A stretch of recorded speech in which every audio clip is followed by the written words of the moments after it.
maxamed yaasiino wax badan oo aragti meeshan la challenge garaynaya ama lagu kala duwanaan karo badan ma jirto waxa way iska muuqdaan Soomaali waxay inta badan isticmaalaan sadar muuqda su'aal ka dhan waxaa jirtay faaqidaha dhinaca arrimaha geeska siyaasadda ama faaqidayaasha aan haysano sida wasiir guuleed qaasim iyo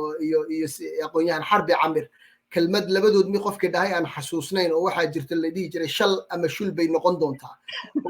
qoladii adkaataba qolada kale ayay mabda'eedii iyo dadaalkeedii siyaasadeed ay ka saari doontaa saaxada ama ay daciifin doontaa marka Somaliland